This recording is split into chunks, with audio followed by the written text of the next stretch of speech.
It's always a fun sign in a dollar box when you see a bunch of autographs. That's Sean Respert right there, Michigan State legend. That is a phone card, autographed. So 90s. Also passed up a Miles Simon. He is a big-time player for Arizona in their history. If you see a bunch of these 90s cards that are autographed in a dollar box, I would at least look them up.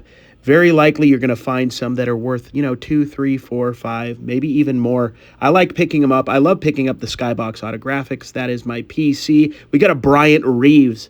Big Country below that. That was a phone card. Awesome deal at $1. A lot of these cards are going to be like $2 to $6, $7. Not big ticket items, but I love them. They're autographs. It's what I like to sell. If you were collecting cards back in the 90s, you may remember these first day issue Stadium Club cards. According to this eBay listing, they're one in like over 8,000 packs. I don't remember the exact odds. They were tough to get. At $1 a piece, I'm picking them up. I should be able to make a few dollars profit on each of them. So I am a 40-year-old guy, so when I find Randy Moss cards, especially early ones, these are like 99, 2000, 2001, and they look halfway decent at $1 a piece. I'm going to pick them up. I put these through Whatnot. They didn't do too great even at $1 a piece. I've done well with Randy Moss in the past. Sometimes I don't do great. That's how Whatnot is. These black diamonds are awesome. The red ones are numbered to 3,000, I believe. So numbered cards in the 1990s are not like numbered cards nowadays. Nowadays, they make 40 different variations, sometimes several different numberings to 25 to 50 to 100. There's a lot of cards out there. Back in the 90s, of course, there was a lot of overproduction. One of the first sets that I can remember, I'm not sure if this was the first numbered set that came out in a main product, at least a big product, but it was the Donruss Elite Baseball. They were numbered to 10,000. They were thrown in like 92 Donruss. So 1992 Donruss was during the height of the junk wax era, and a card numbered to 10,000 was a big deal. To this day, you find those in a dollar box. I don't care who it is, pick them all up. I think the low end is probably $10, $12, $15, and the right player could be worth a lot more. I never opened up a pack of 92 Donruss, and I'm sure I opened up a ton back in the day and got an elite card. I think I've seen a video once on YouTube with somebody picking one, a pack, and then opening and finding one. But outside of that, it was a tough pull. And throughout the 90s, they had that and a couple other sets. And by the late 90s, sets like this Black Diamond came out. There was like a top star set where every card was numbered, starting at like 8,799, and they had variations that went down. And the Black Diamond was a premium set as well. I remember I would buy packs, I think, for like $5, and it was a big deal to me. And they had the red ones that were numbered, I believe, to 3,000 and the gold ones to 1,500. I may have those inverted. So those were premium cards back in the day. Great cards to have. If you found a number to 1,500, Peyton Manning, which I think that would have been his second year, it was worth a lot back then and still worth a little bit of money now. Definitely worth picking up at $1 or $2.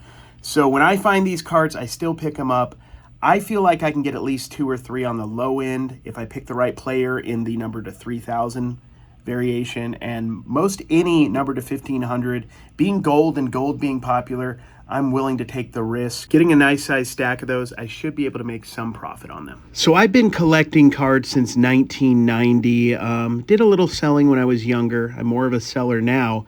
But as a kid, I went off and on. Some years I went heavy, some years I didn't. But this box is filled with like 98 and 1999 football, which were 2 years that I loved.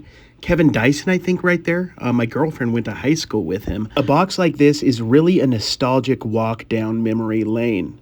I sell stuff. I make a living doing content, cards, and other stuff. Some of you may know I do the garage sales and other stuff. But I do this because I love it. I love going through these boxes. It's so much fun. Unfortunately, my junior year, I think it was, or sophomore year of high school was 2000, and I wasn't that interested in football cards that year, so I didn't get any, I think, Tom Brady rookie cards. But 1999 was my year. If you want a Michael Cloud rookie, I probably had a few. This part of the box was really cool. These are all in-person signatures. Lenny Dykstra, we got a few of those. 1, 2, 3 different autographs. That's Matt Williams with a pin, unfortunately. Mike Greenwell, he was a big-time prospect back in the day. A Manny Ramirez on-card auto. Robin Ventura, remember when he got punched by Nolan Ryan? Come on, Manny Ramirez, for $1, I'll take it. Just some cool cards. Bobby Jackson was really good for several years for the Sacramento Kings. I got this Randolph Childress autograph for T. Reich. I still need to send it out to you, buddy. That was his coach, one of his coaches in college at Wake Forest. Walter McCarty, UK legend. Anthony Parker, he actually kind of failed in the NBA, left, went to Europe, came back, and played a pivotal role with the Cavs back when LeBron was there in his first stint. So kind of a cool card to find, a rookie auto of him. If you were collecting baseball cards in the mid to late 90s, you'll remember these guys. Todd Walker, Ben Greaves of the Oakland A's. I mean, come on, these still at $1 are worth picking up. I just couldn't resist, and I should be able to make a few dollars on them. This is a fun blast from the past. See what everybody was prospecting back in the day. Some big names for me. Ben Davis was a big prospect. Travis Lee had a decent career, or at least a decent few seasons. I'm going to pick that up for $1. The bargain boxes are a constant reminder of prospects who didn't make it or who are just forgotten about. Right here. Can you just count out? You just tell me how many? It was like 67, 68. Could you do any better than that, you know? You know what? I think $1 a card is really fair. Okay. Okay. So 68 is fine. Oh, I think sounds good to me. So the amount of dollar boxes that was in that pile was a little bit overwhelming. It was definitely a dollar boxer's dream. There was a ton of stuff, tons of autographs, tons of stuff from my favorite era, which would be like the mid to late 90s. Lots of football. It was a blast to go through it, and it never hurts to ask, even at $1 a piece, to see if you can get a little bit better deal. Oftentimes, they'll take a little off. This time, he was pretty firm with his price. I respect that, and I paid what he was asking, but we came back the next day. And I'm going to do another video here shortly. There might be a video in between, but I'm going to do another video on the second day I was there, and we negotiated. And by we, I mean me and my buddy who was next to me. My buddy asked for a deal. 50 cents a card, and basically, if we bought enough cards, like 300 cards, so $150 worth, he would put it down to that $150. So if we bought at least 300 cards, we could get him at half off. So we both did it, him and me, and I got a ton more cards. Some of the stuff that I put back, but a lot of the stuff that I dug through and found that were just awesome gems. It's fun to go through these boxes, and it's not just dollar boxes. $2 boxes are great, $5 boxes are great. You can go all the way down to 10-cent boxes. I wonder if anybody has nickel boxes, or if anybody has penny boxes.